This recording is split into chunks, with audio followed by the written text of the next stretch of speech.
Hi students, ఈరోజు నేను dimensional అనాలిసిస్లో సెకండ్ అప్లికేషన్ చెప్తున్నాను. ఫస్ట్ అప్లికేషన్ ఆల్రెడీ కంప్లీట్ చేసినాను. సో ఇందులో సెకండ్ అప్లికేషన్ ఏంటంటే verification of correctness of a given equation. That means what? By using the dimensional formula or by using the dimensional analysis we can verify whether the given equation are correct or not. అంటే ఒక ఈక్వేషనల్ dimensionally కరెక్టా కాదా check చేయొచ్చు. ఎలా? For example b is equal to u plus CIT అనే ఒక equation ఉంది. ఇందులో ఎన్ని టర్మ్స్ ఉన్నాయి? Irrespective of the equality sign 1, 2, 3. So a and t may be different physical quantity, but this product of these two a single term. So here you have three terms, 1, 2, 3. These three terms should have the same dimensional formula. There is a principle called principle of homogeneity. That means ఒక physical quantities కొన్ని physical క్వాంటిటీస్ని add చేయాలన్నా లేదా ఒక physical క్వాంటిటీస్ని ఇంకో physical క్వాంటిటీని subtract చేయాలన్నా మనము same dimensional formula ఉండాలి. That what is the meaning of this? They should have same dimensional formula. అంటే ఒక ఫిజికల్ క్వాంటిటీ నుంచి సేమ్ సిమిలర్ ఫిజికల్ క్వాంటిటీని మాత్రమే సబ్ట్రాక్ట్ చేయగలుగుతాం. ఒక ఫిజికల్ క్వాంటిటీకి సేమ్ సిమిలర్ ఫిజికల్ క్వాంటిటీ మాత్రమే యాడ్ చేయగలుగుతాం. సో ఇదే మనకు ప్రిన్సిపల్ ఆఫ్ హోమోజినిటీ. అంటే రెండు ఫిజికల్ క్వాంటిటీస్ని యాడ్ చేయాలంటే వెలాసిటీకి వెలాసిటీనే యాడ్ చేస్తాం, యాక్సలరేషన్ యాడ్ చేస్తాం, ఫోర్స్కి ఫోర్స్ యాడ్ చేస్తాం, కానీ వేరే మాత్రం యాడ్ చేయలేము. అంటే ఫోర్స్కి ఫోర్స్ యాడ్ చేస్తున్నాం అంటే మీనింగ్ ఏంది? Force plus force is equal to another force. అంటే this dimensional formula, this dimensional formula, this dimensional formula is same. అంటే ఒక ఈక్వేషన్ వచ్చింది అంటే ఆ ఈక్వేషన్లో అన్ని టర్మ్స్కి సేమ్ డైమెన్షనల్ ఫార్ములా ఉండాలి. అప్పుడే that equation is called dimensionally correct equation. So ఇందులో ఫస్ట్ టర్మ్ చూద్దాం. వి అంటే ఏంది? మనం మోషన్ కైనమాటిక్స్లో మోషన్ చాప్టర్లో చదువుకున్నాం. వి అంటే ఫైనల్ వెలాసిటీ. వెలాసిటీకి డైమెన్షనల్ ఫార్ములా ఏంది? L T to the power of -1. ఎందుకు? Velocity is nothing but displacement by time. Displacement అంటే ఏంటి? లెంత్. టైం అంటే టీ. టీ అటు పోతే పైన. So dimensional formula of velocity is what? L T to the power of -1. So దీనిలో M లేదు కాబట్టి you can write it M power 0. Next initial velocity, whether it is initial are final, but both are velocities. So that's why final velocity and initial velocity dimensional formula is same. Now if you go for third term, in third term లో a into t ఉంది. a అంటే meaning ఏంటి? Acceleration. Acceleration dimensional formula ఏంటి? lt -2. ఎందుకంటే velocity divided by time, acceleration. Next this is dimensional formula of acceleration and dimensional formula of time ఏంటి? l t to the power of -1. Now you just check it once. First, second, third, all terms are having the same dimensional formula.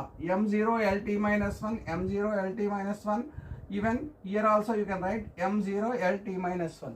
So that means as the each and every term in a given equation is having same dimensional formula, this equation is dimensionally correct equation అని చెప్పొచ్చు. So కానీ మీరు ఒకటి అడగచ్చు, dimensionally correct equation అయితే మొత్తం కంప్లీట్గా equation correct అవుతుందా అని. No. So by using the dimensional analysis you cannot verify the equation of the correctness of the equation completely. Only partially you can check it. Example I tell you why we cannot check it completely. See, for example, I am taking 2 kg mass plus 3 kg mass is equal to 5 kg mass. There is no doubt. Mass 2 kg, this mass 2 kg, this is 5 kg. So this is mass, this is mass, this is also mass. Mass plus mass is another mass. So dimensional formula first term, second term, third term, so this dimensionally correct equation. Now 2 kg plus 3 kg 5 kg. So 2 plus 3 is 5 kg. This is numerically also correct equation. So this equation is dimensionally correct and numerically correct. But if you go for another example, for example I am taking 2 kg mass plus 3 kg mass is equal to 8 kg mass. I am saying the mass plus mass is another mass. Dimensionally correct equation. ఎందుకంటే ఇక్కడ mass plus mass ఇంకొక mass ఇచ్చిన dimensionally correct equation. But 2 plus 3 is not 2 kg plus 3 kg is not 8 kg, but it is 5 kg. So it is numerically wrong equation. If any equation is dimensionally correct, it need not be completely correct. It need not be numerically correct. Okay. Now another, assume that this is 2 kg plus 5 meter per second or 5 meters. Mass plus length, 2 kilograms of mass and 5 meters of length. Can you add it? So this is mass, this is length, but if you write this as 2 kilogram meter per second like this, it is meaningless statement. So this is really meaningless statement. Numerically you may add it because you have plus sign, but it is meaningless. It is dimensionally wrong equation, numerically also wrong equation. If any equation is dimensionally correct, it need not be numerically correct. అంటే మనము dimensional formula use చేసి ఆ అన్ని టర్మ్స్కి ఒకే dimensional formula వస్తే ఆ equation dimensionally correct అని check చేసిన తర్వాత న్యూమరికల్లీ కరెక్టా కాదా అని చెక్ చేసుకోవాలి. సో నార్మల్లీ మనకి ఏ బుక్లో అయినా కానీ కరెక్ట్ ఈక్వేషన్స్ ఇస్తారు. జస్ట్ మనము ఈ అప్లికేషన్ చెప్పడానికి మాత్రం ఇలా చెప్తున్నాం. So this is one of the example. That means I want to say that dimensionally correct equation need not be numerically correct equation. But no author will give you this type of silly questions. But to explain, I am telling dimensional analysis is having limitation. You cannot verify this equation correctly. Somebody wrote this equation like this. So if it is dimensionally correct, you can't say that it is completely correct. That's what I want to say. So once it is completed,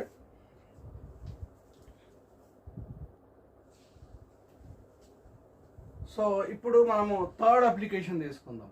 అంటే dimensional analysis వల్ల first second applications అయిపోయినాయి. ఇప్పుడు third ఏంటంటే finding the relation between the given physical quantities. నేను కొన్ని physical quantities ఇచ్చారనుకోండి ఎవరన్నా మనకి, వాటి మధ్య కరెక్ట్ రిలేషన్ కనుక్కోవడానికి కూడా మనకి డైమెన్షనల్ అనాలిసిస్ అనేది యూజ్ అవుతుంది. ఎలా యూజ్ అవుతుందో చెక్ చేద్దాం first. So for example in gravitation chapter in the old classes, 11th and 12th, 10th and 9th classes, I think you studied time period of a simple pendulum is T by G. 2 pi, time period of a simple pendulum is 2 pi square root of time T by, sorry.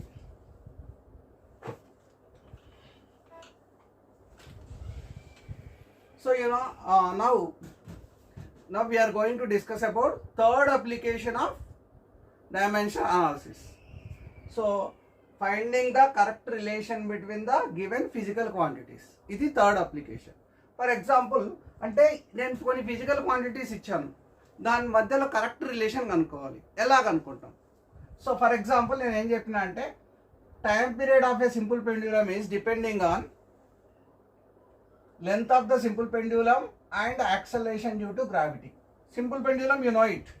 Time taken by the simple pendulum to complete one oscillation is called time period. Length of the pendulum means the distance between the point of suspension to center of the bob. G is acceleration due to gravity, so it is a acceleration. So I am telling time period is depending on length of the pendulum and acceleration due to gravity. But when I give this statement, you can write in different ways. T is equal to Lg, you can write. So I am saying T is depending on L and G. Time period of the simple pendulum depending on length and acceleration due to gravity. So by observing my statement, you can write this equation, or you can write like this, or you can write like this, or you can write Lg square. So different ways you can think. But which is correct in all this equation? Theoretically, if you observe this, you feel that here time period is depending on, here also time period is depending on L and G, but which is the correct equation? You don't know. Okay? Finding the correct equation is nothing but finding the correct powers. For example, here you see actual time period formula is 2 pi L by G. Time period of the simple pendulum formula is 2 pi L by G. This 2 pi is experimentally proved constant. The L by G is this L is length of the simple pendulum, G is acceleration due to gravity. So you can write time period is nothing but 2 pi.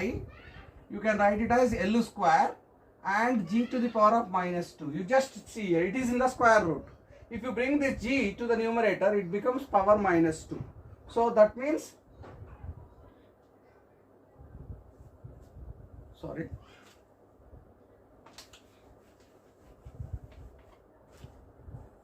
Now what is the correct relation here? You know, time period is nothing but 2 pi under root L by G. If you see this equation carefully, 2 pi is experimentally proved constant. But if you see this, L is 1, L to the power of 1 by 2, G to the power of 1 by 2. T can be written as L power 1 by 2, G to the power of minus 1 by 2. So T is depending on length and G value with these powers 1 by 2 and minus 1 by 2. I already said, when you are writing one physical quantity in terms of another physical quantities in dimensional formula, the powers are called dimensions. Finding the correct dimensions, అంటే ఈ L కున్న power ఈ G కున్న power ఏందో తెలుసుకుంటే ఆ correct relation మనకు వస్తుంది. ఈ 2 పైని మనం డైమెన్షన్ అనాలిసిస్ తోని మనం కనుక్కోలేము. సో ఓన్లీ టైం పీరియడ్ అనేది L మీద G మీద డిపెండ్ అవుతుంది. ఎలా డిపెండ్ అవుతుంది? What are the square power of the L and what is the power of the G value? In all this equation my statement is suitable. Time period is depending on length of the pendulum and acceleration due to gravity. But all these are satisfying. But which is correct? Practically, which is correct and experimentally proved one is this. So by using the dimensional formula, we can find out which is correct. Let us go for that. So first, you don't know time. I am saying time period is depending on length of the pendulum and G value at a given place. But you don't know what are the powers of L. So you know 1 by 2 and minus 1 by 2 I said. But for example, if you don't know these powers, ఈ powers నీకు తెలియ అనుకుందాం, అప్పుడు ఏం చేసుకుంటాము, let అని రాసి L to the power of A అనుకో, G to the power of B అనుకోవాలి. సో అప్పుడు ఏం చేస్తాము, L to the power of A and G అనుకునే G to the power of B అనుకున్నాం కదా, అప్పుడు A వాల్యూ B వాల్యూ కనుక్కోవడమే మనము కరెక్ట్ రిలేషన్ కనుక్కోవడం. సో లెట్ అన్న T equal L power A G power B అని రాసిన. Thank you.